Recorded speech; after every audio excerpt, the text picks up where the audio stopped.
What's up, guys? Welcome to the second installment of Story Time. It's the bonus episode that we're doing on the Patreon now. So thank you for being on the Patreon. It definitely helps us, and we do appreciate it. Absolutely.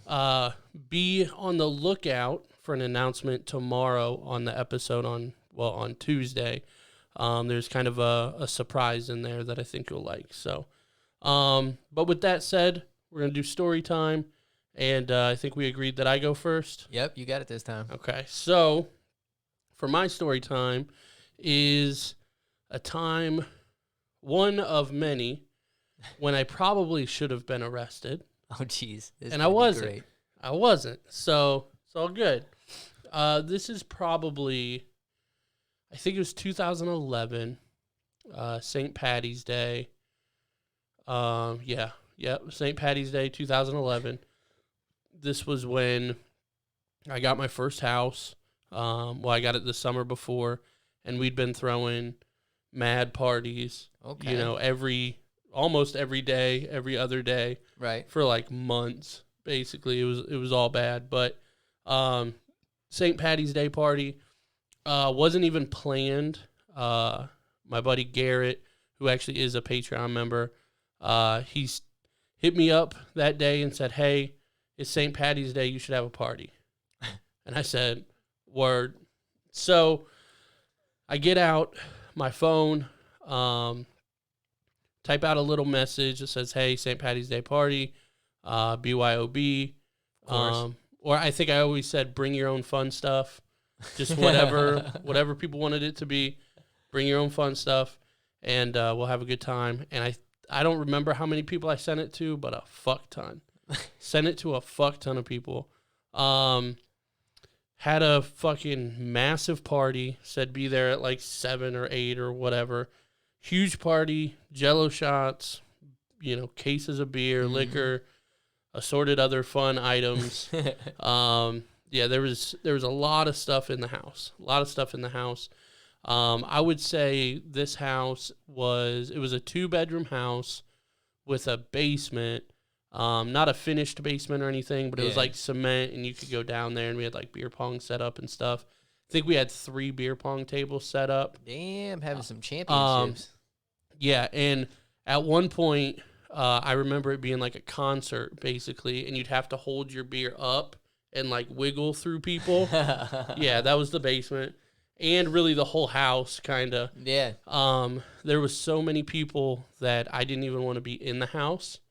So me and Jerry hung out outside.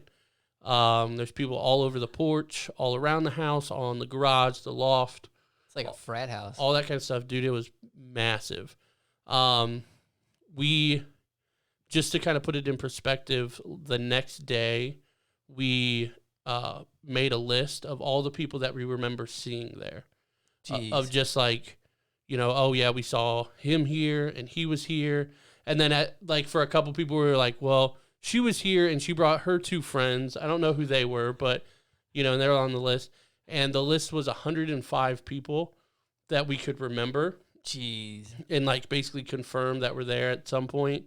And by 11 o'clock, the cops were called. What time did this party start? Probably 8, maybe 9. You got a good 3 hours. Yeah, something like that.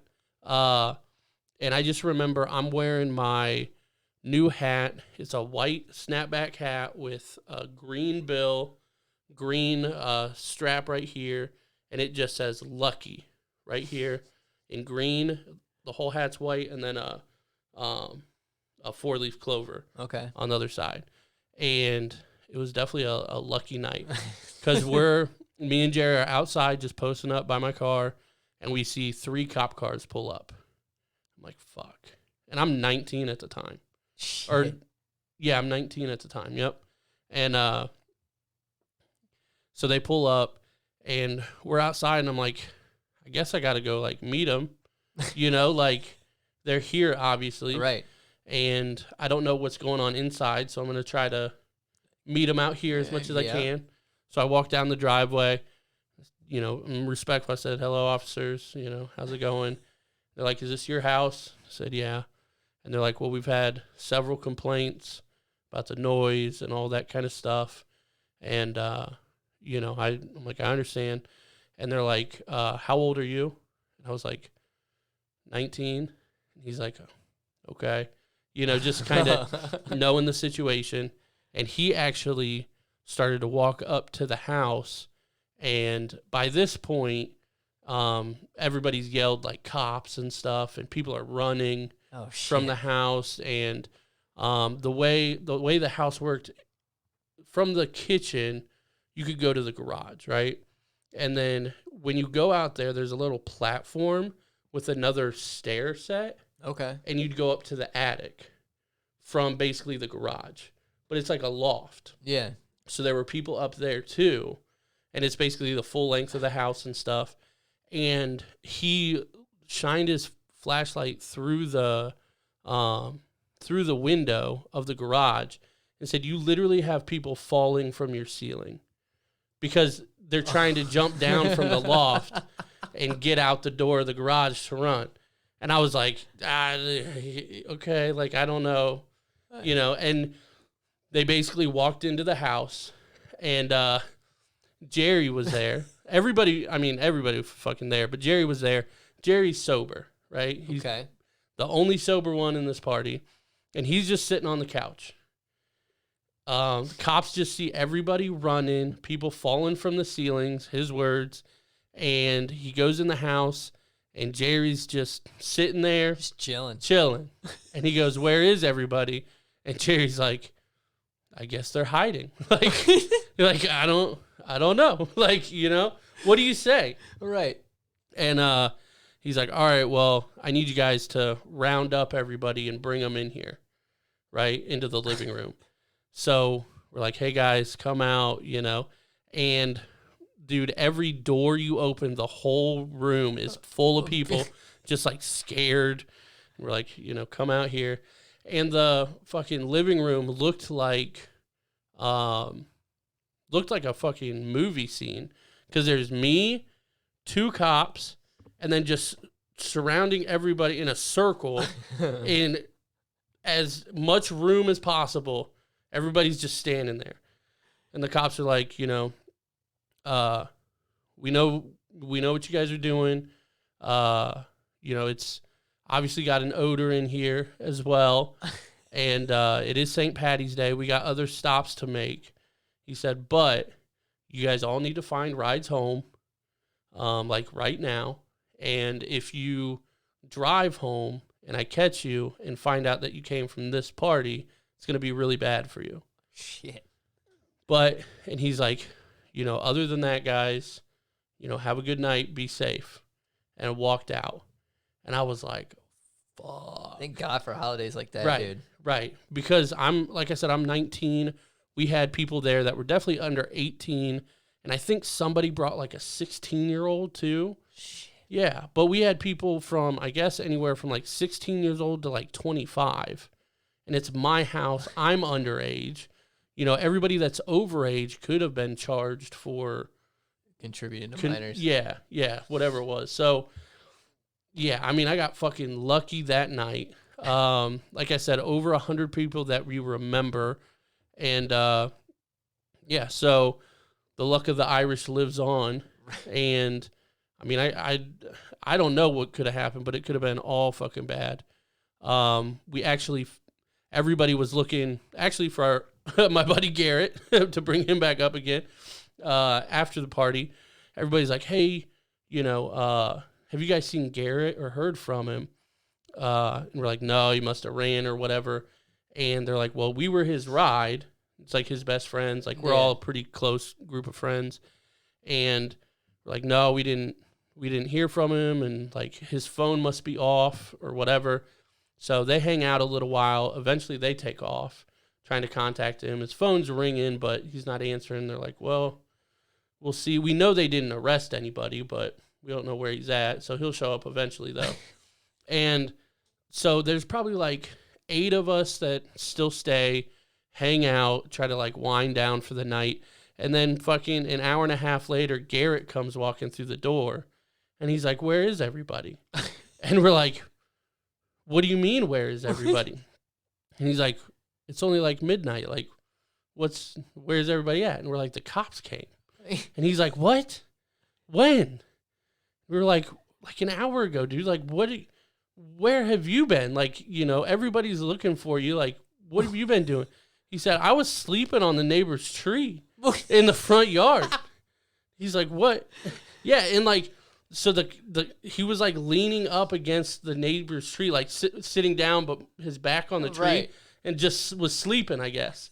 Missed the whole thing. And then comes in and is like, where is everybody? And we're like, what the fuck, dude? Like, bro, where were you? Right. So, yeah, I mean, there's a lot more detail that I could go in with that one. Insane. But, yeah, dude, I definitely should have probably had a couple charges at least that night. I mean, is there a charge for people falling out of the ceiling? They could have made one. I'm sure of that. They could have made one. Oh, shoot. All right, what you got? Oh, man. Well, you got to follow that. Sorry. No, you're good. You're good. So, let's see. This one's a crazy one.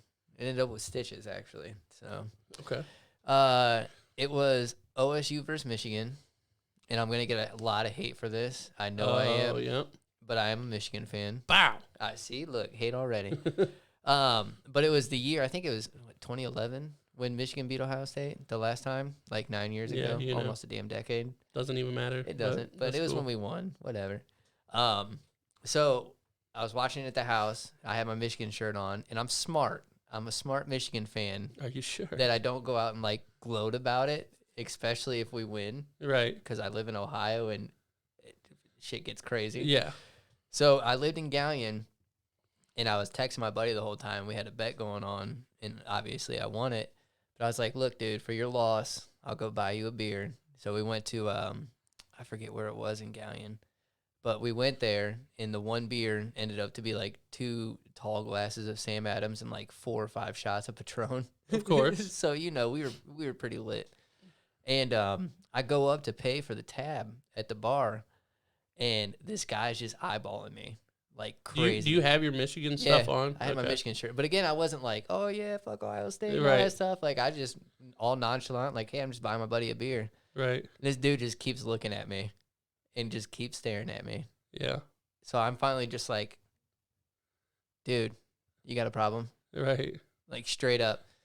And he comes over and just starts talking shit. And this guy's much bigger than I am. I'm like, look, dude, I'm just trying to pay for my tab and get the hell out of here. Like, I don't know what your problem is. And we just keep going back and forth. The bartender hands me my tab, and this douchebag literally takes my receipt and, like, scribbles on it. I said, so we're going to play this game? I said, so are you paying for my stuff? Right. He's like, no, you need to get out of here. And I said, so who made you a bouncer? Right. Like, just talking shit. Because, you know, that's me. Right. So him and his buddy, actually, no. His wife was over there, and this is, I think, where I got everybody heated at. Oh, God. So she started talking. I said, excuse me, who the hell invited you to this conversation? Right. I said, nobody. You can shut up. They didn't like that. Yeah. So they grabbed me, these 2 dudes, bigger dudes, and I'm little. You don't need 2 people to grab me. And they started walking me out. And I'm squirming because I'm little, right? I'm trying to get out of this. Like, get the fuck off me. Dude, they take me through the door. And in the process of me squirming, my whole hand goes through one of the glass panels of the door. Like, just goes straight through it. Glass everywhere in my hand. So I'm like, shit. Dude, I'm trying to walk to my car, hand bleeding, like, uncontrollably. Right. I had a white Under Armour shirt on, all red. All red. These 2 dudes are still trying to fight me. Like, as I'm walking to my car, like, what are you doing? So I finally go home, knock on the door, scare the shit out of Danielle, and I'm like, I need to go to the hospital, like, ASAP. So we go there, and as I'm waiting, I'm still drunk, and, like, I'm bleeding everywhere. I'm like, hey, can I clean this up for you? Like, trying to be all polite at the hospital. Right. The dude walks in. There must have, I don't know what happened in the whole, like, altercation, but I guess I rammed his head into the glass as well. Like, he had to get stitches in his head. Oh, jeez. So when we're walking back there, I finally get stitches. I got, like, all of them in my hand. But I think I got, like, 14 total. Dude, Jeez. It sucked. Jeez. Yeah, it Talking sucked. shit. Yeah, talking shit.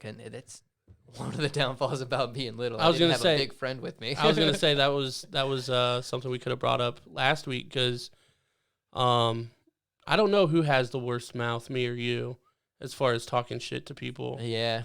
You can do it just naturally. It takes a lot for me just to. Yeah. Talk No, I shit. just do it. it is what it is. So I'd give you the crown on that one. But it's probably because I'm bigger. Yeah. And I don't think I've ever, maybe a time or two, but generally speaking, like, I can talk shit and nobody really does anything. Yeah, you don't have to worry about it. Right. I gotta watch my back. Because I can at least hold my own for the most part. Mhm. You know what I mean? If I was smaller and, like, I could probably curl you. Yeah. If I could be probably. curled, I'm probably not going to talk as much shit. Yeah, unfortunately I do. And then being drunk Right. That's definitely didn't make it better. Patron. Yeah. Yeah, that was my shit though. Yeah. Can't do it. Can't do it. Yeah, that was it. But yeah, that was definitely fun. Story time. Both stories from 2011, both involving alcohol. Yeah. And Oh yeah, I did just realize they were both from 2011. both involving bad decisions. Hey, look at that. While trying to be polite. God, we suck. Do we though? No. Yep, that's right. But thank you guys for checking out the second installment of Story Time.